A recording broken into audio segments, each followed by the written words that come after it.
Hi everyone, good afternoon, and thank you for joining us in our 2024 Government Contracting Summer Shorts Complimentary Webinar Series.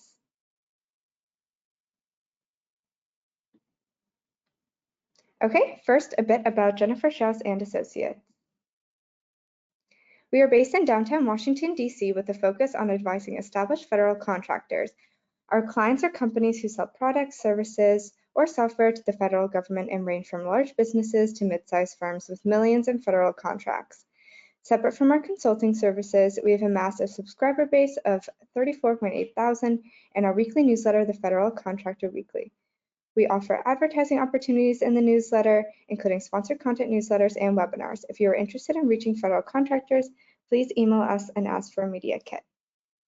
And now a bit about this series. As always, our webinars are complimentary and recorded. You can find all of our recordings on our YouTube channel simply by subscribing to it using the link you see on the screen. There is no cost. You can find all of our PowerPoints on the SlideShare site using your LinkedIn credentials to log in. Again, there is no cost. You can find the links to register for this series on our website, jenniferschaus.com, under the Webinars tab. There is a separate registration link for each webinar. Now, more details about the series. We will be running this webinar series every day at 12 p.m. Eastern Time from Monday, August 12th to Friday, August 23rd, excluding Saturdays and Sundays. Our guest speakers will be covering various GovCon topics and will focus on the areas best practices, common pitfalls, and FAQs. At the end of the webinar, we will open up the floor to questions. So please type them into the control panel and I will read them in the order they are received. They will be read anonymously. Here is a glimpse of our speakers, leading ladies in federal contracting. Each speaker will cover a hot topic in federal contracting.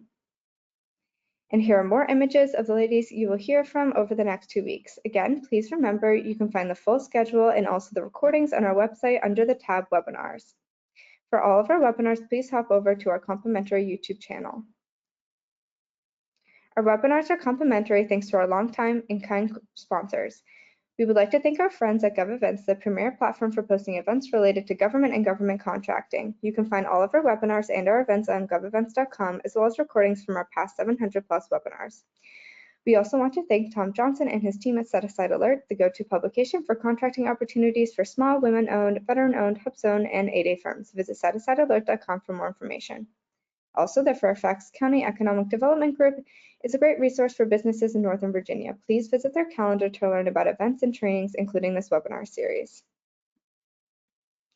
And now I want to tell you about our complimentary webinar series on big tech and the federal government. Please join us this fall for our big tech webinar series.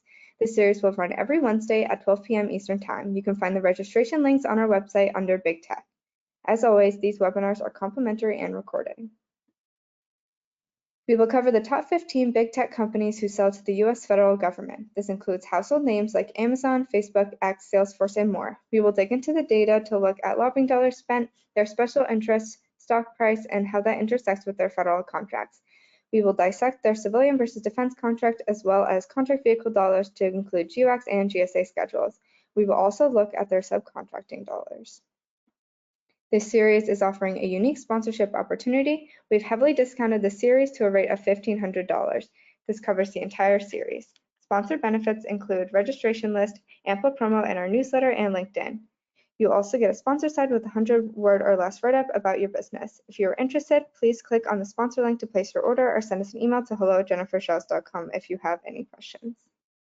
The Virginia Apex Accelerator at George Mason University offers free one-on-one counseling to established government contracting firms in Virginia on federal, state, and local procurement topics. If you are interested in learning more, please use the links provided to explore their services, review homework recommendations, register for live training, and find useful links to agencies and other self-directed learning.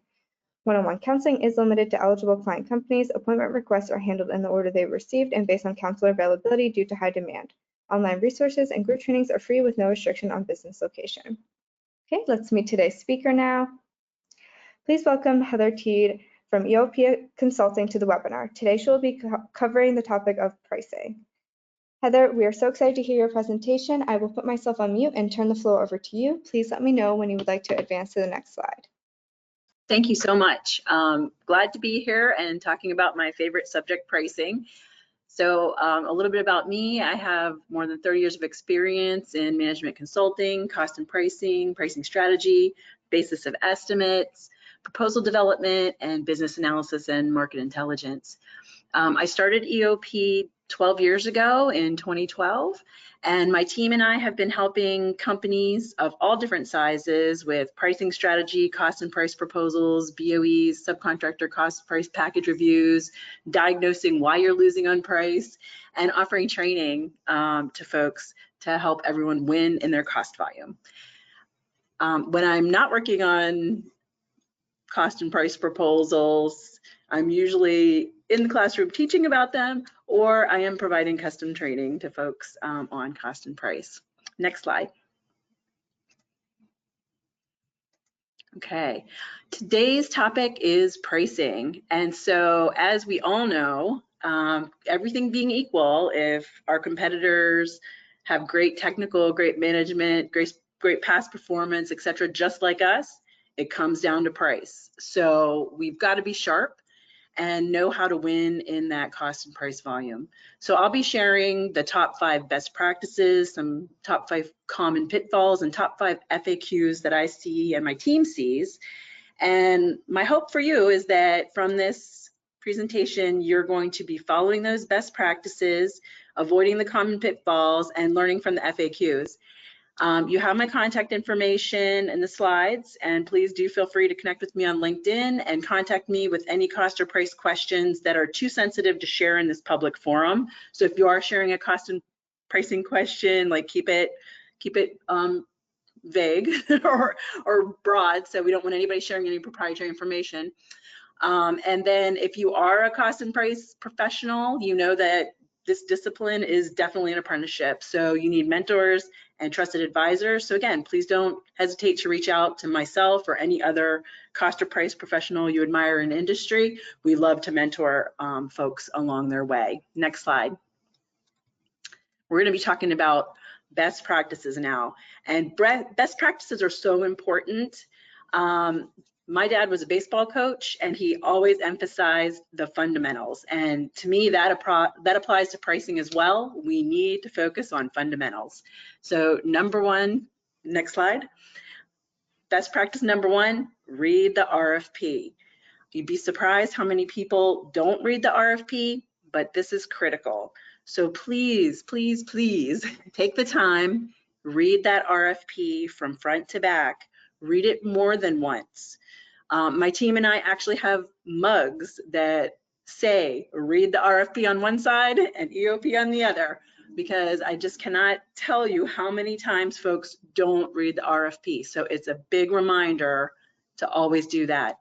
Cost and price content is hidden throughout the RFP. So it's not just in our Section L instructions or Section M evaluation criteria.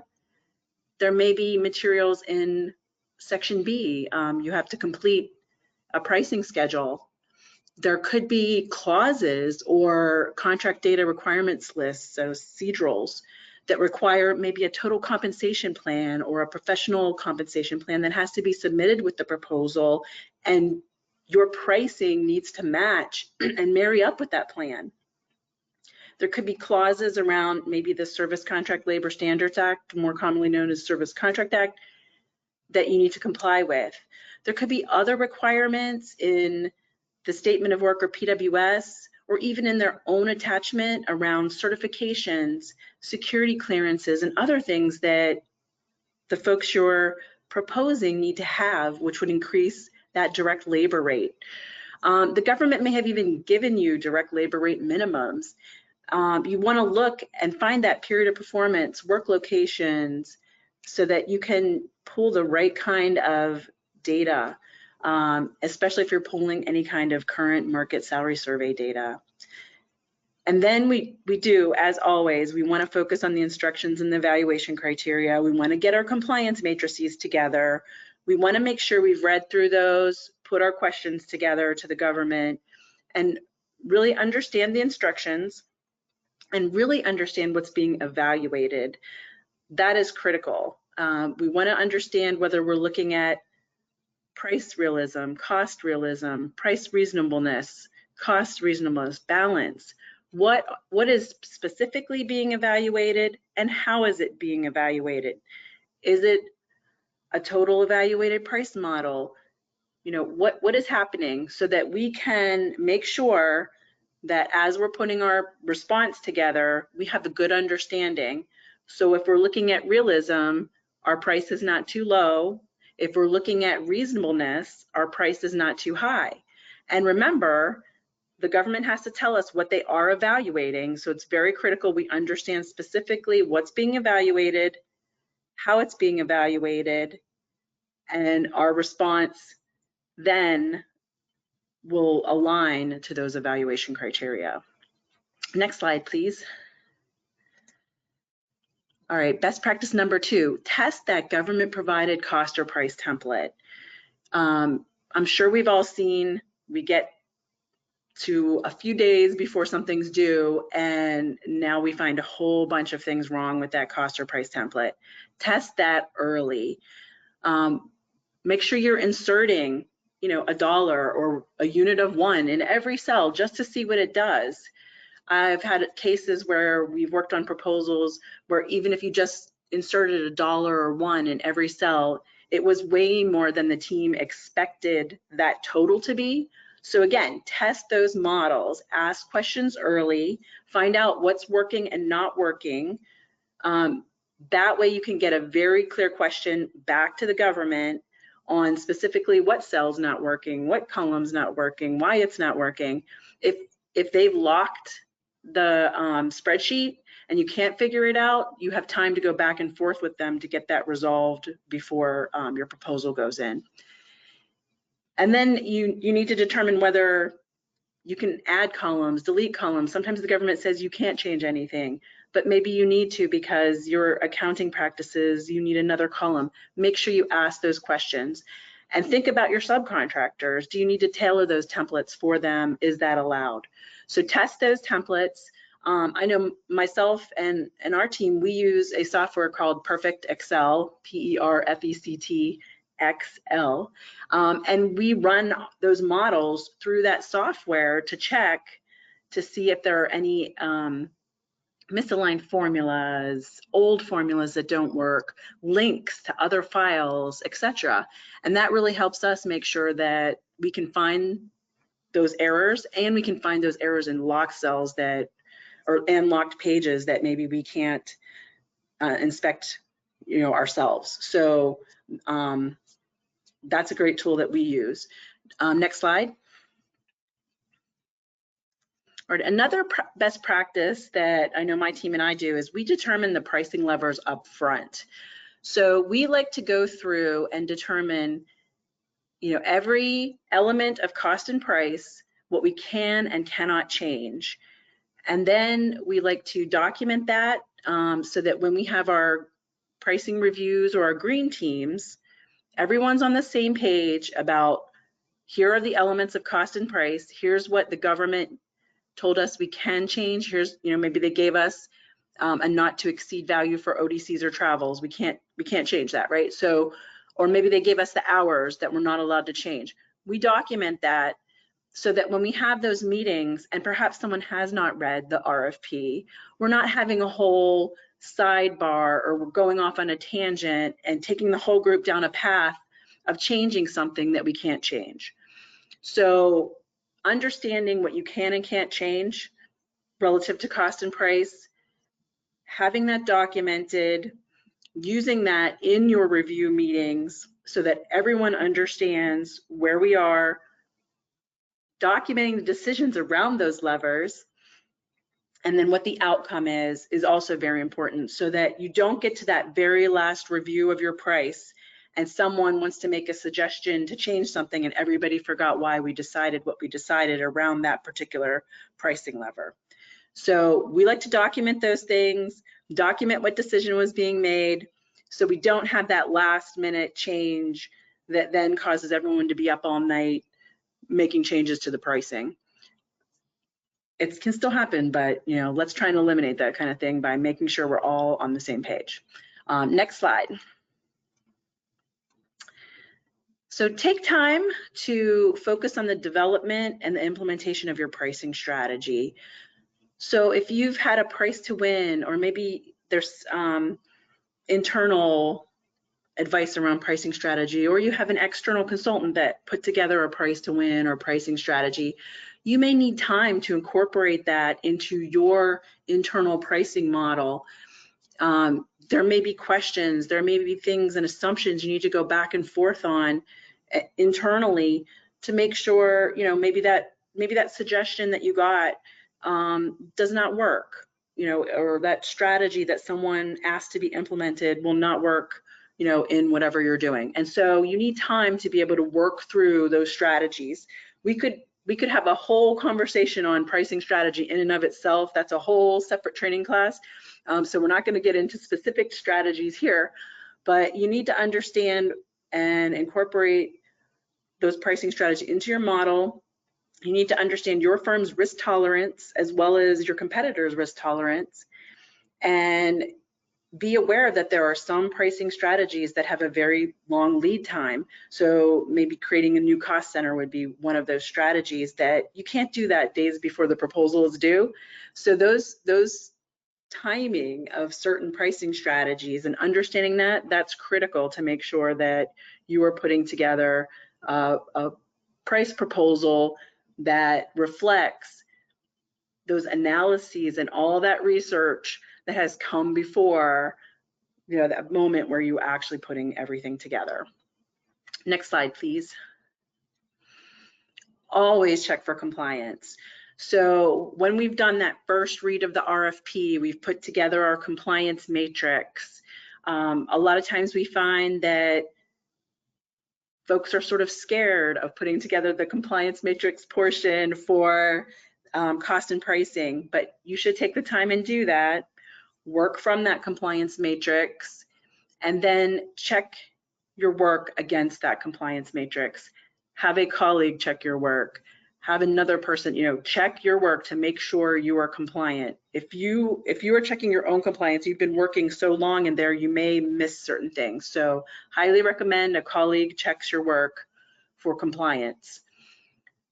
We don't want to get kicked out of a competition for a compliance reason. We want to make sure that we've gone through and we're completely compliant. And then as a bonus, I would say a bonus best practice is to check to make sure your proposal is compelling.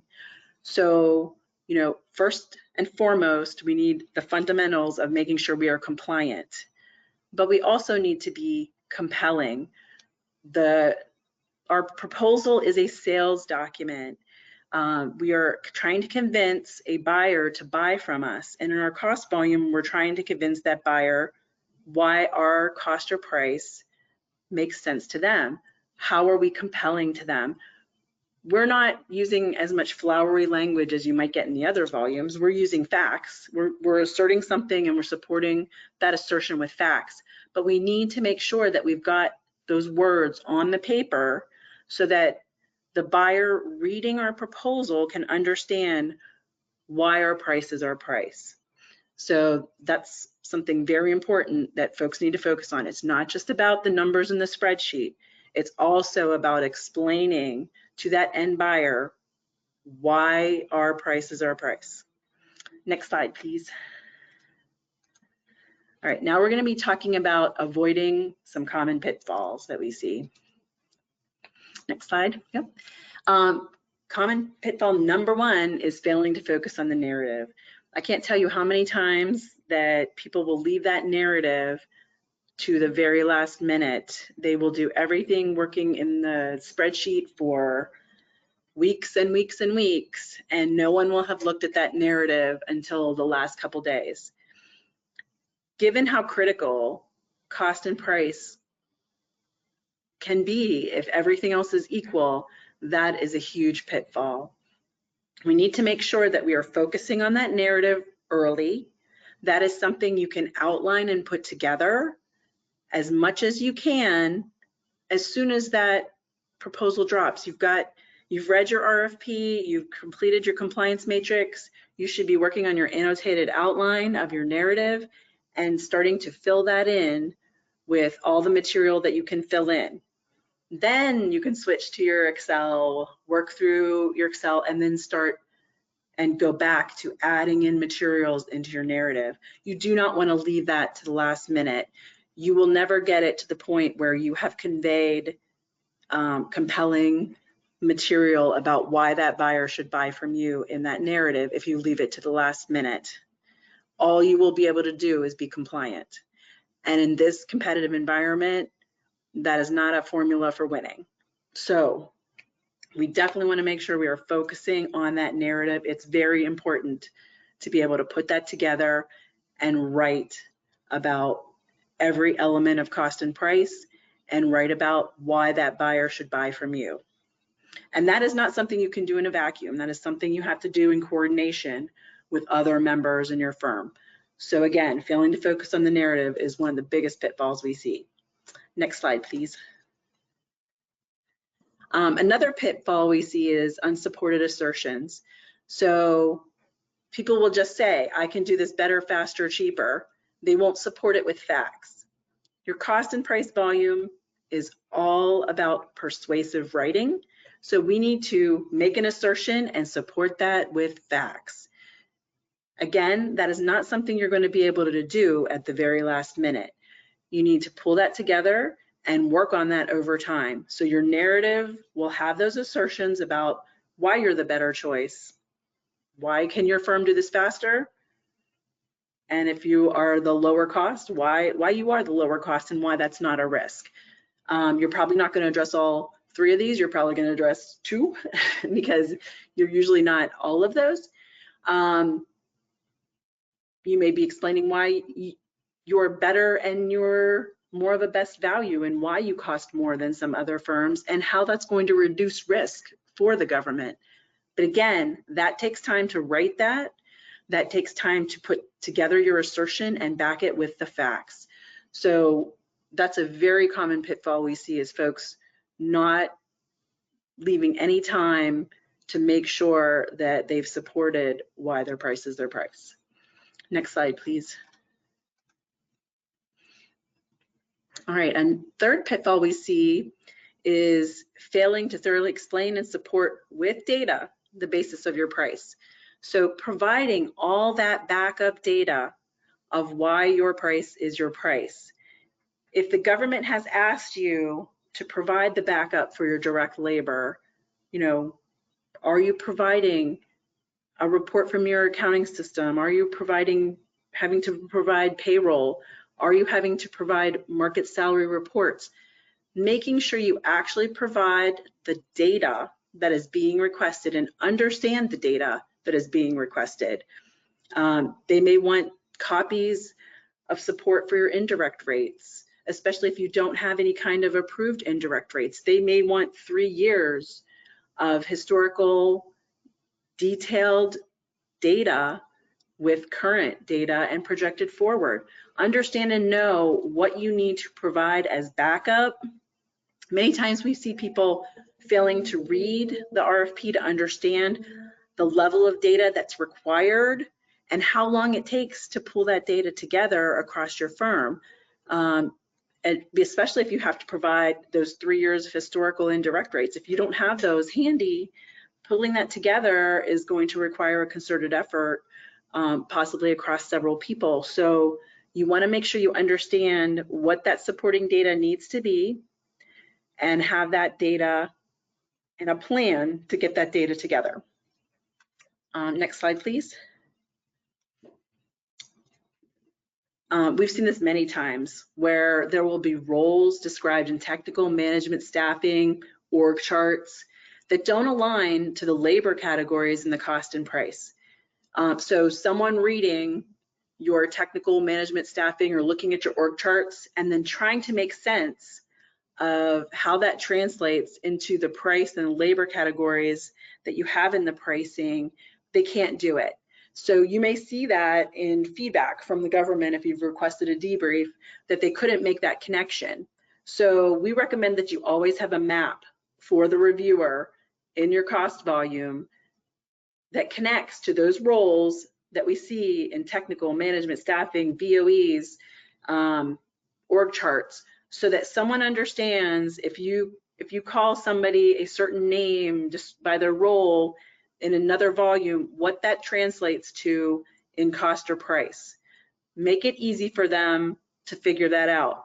So if you are responsible for the cost or price volume, you need to understand what's happening in those other volumes so that you can make sure there is that map, there is that connection, there is a connection between however many FTEs they're talking about in those other volumes and how many are in your cost and price volume. Those connections need to be there.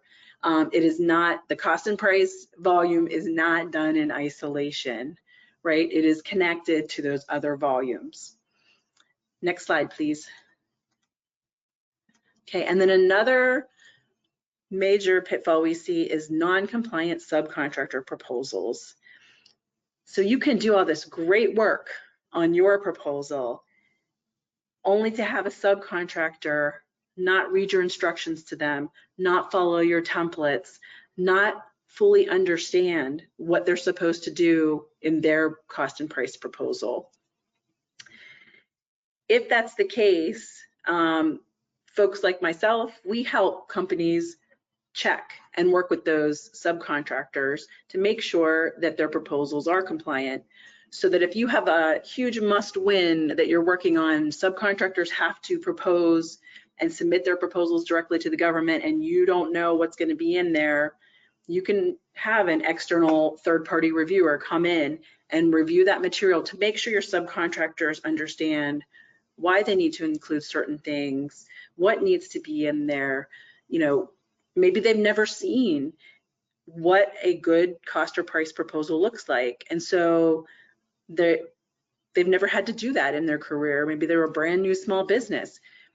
We help people do that and make sure that all that effort, all that money you spent on your proposal won't cause the whole, your whole proposal to get kicked out for non-compliance of subcontractors. Next slide, please. Okay, some frequently asked questions. Next slide.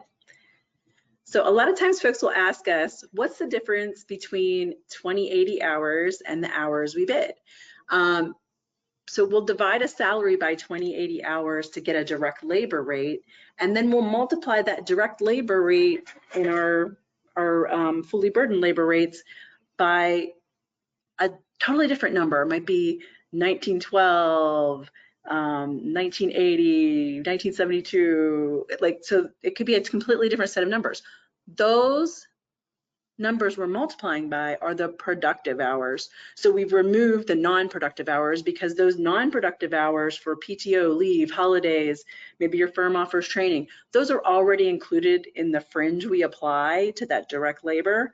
So we wouldn't multiply by 2080 unless the government instructs us to, because we've already accounted for the dollars that we pay someone for their non-productive hours in our fringe rate.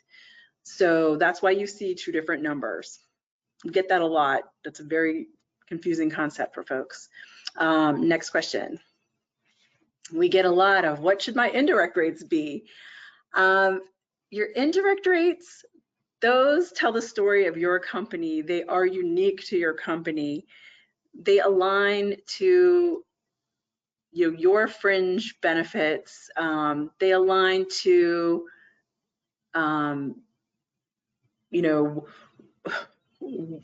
how you've set up your company, what you offer.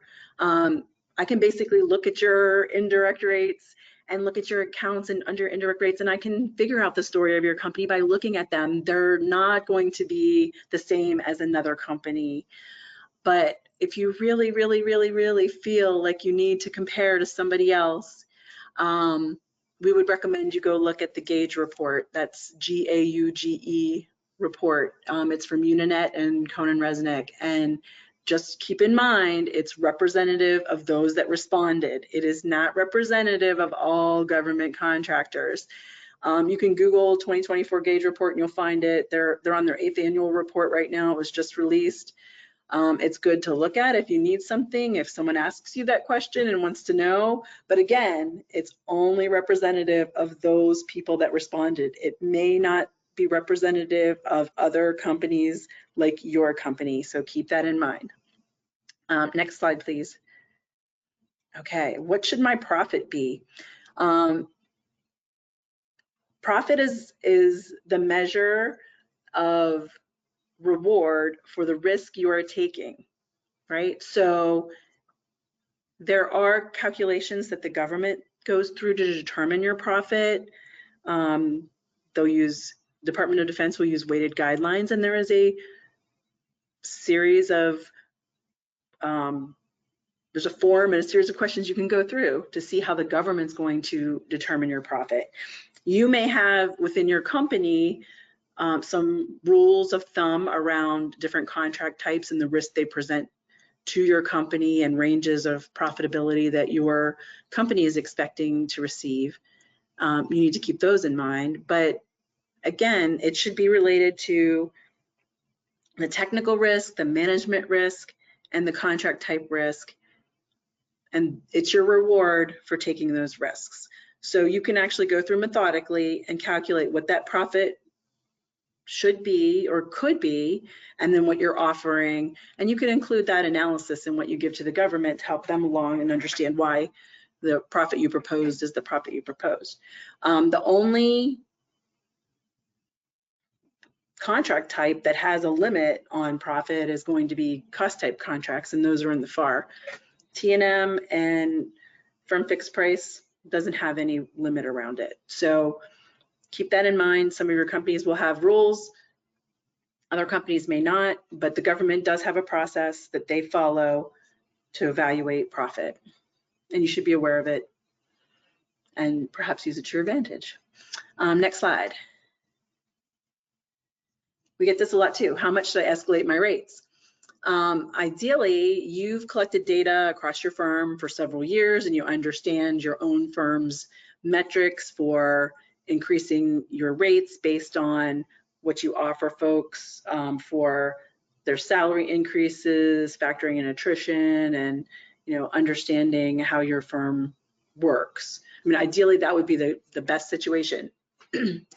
You may use an index, either a paid service where you get an index that tells you what escalation should be, or you can use government services like the Department of Labor.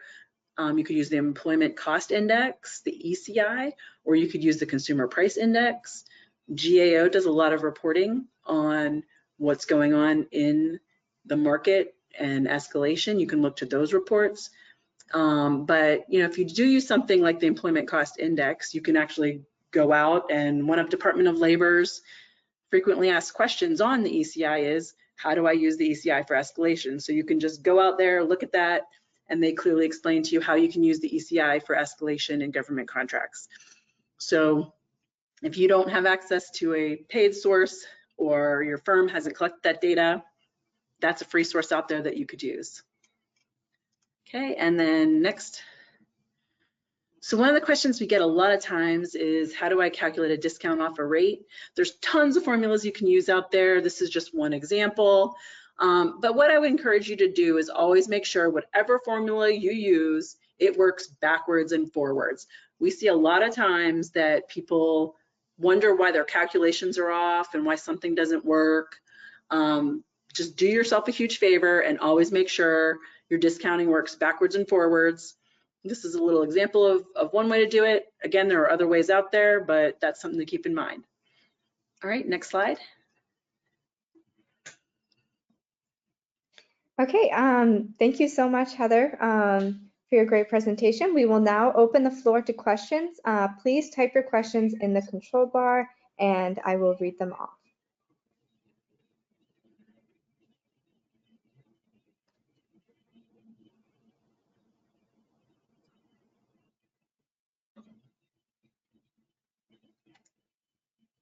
Okay, I'll give a few more seconds if anybody wants to type in any questions.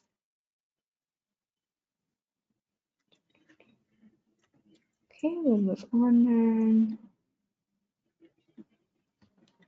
Okay, thank you so much again, Heather, for a great presentation today. If you have any questions, as she mentioned, that are more sensitive, please feel free to contact her using the information you see on your screen. And Thank you to everyone so much for joining us today. Today's webinar can be found on our YouTube channel within 24 hours, and the slides, as mentioned, are always found on our SlideShare site. A friendly reminder, our Big Tech and Federal Contracting webinar series kicks off this fall, 15 webinars, 15 Wednesdays. All webinars are free to attend, so please take advantage of our heavily discounted sponsor rates to get in front of federal contractors, obtain registration lists, and share a consistent message over the course of 15 webinars. Again, thank you for attending. Catch today's replay on YouTube, and if you are currently watching the YouTube video, please leave us a comment or like the video and subscribe to our channel. We'd love to hear from you. That's all for today. Oh, I see one question here. Can you expand on the different methods contractors can use to determine appropriate escalation rates for labor beyond just relying on government indices like the ECI? Yeah, so you may subscribe to a salary survey that has an escalation rate in it. You may use other paid services that the government would consider reliable. So yeah, I mean, always the best data is going to be historical. It's going to be your internal historical data where you've looked at how you've paid folks over time. That is always going to be the best data because it's real actual data from your own company. Okay, awesome. Thank you so much, Heather, and thank you for everyone for joining us today. We really appreciate it.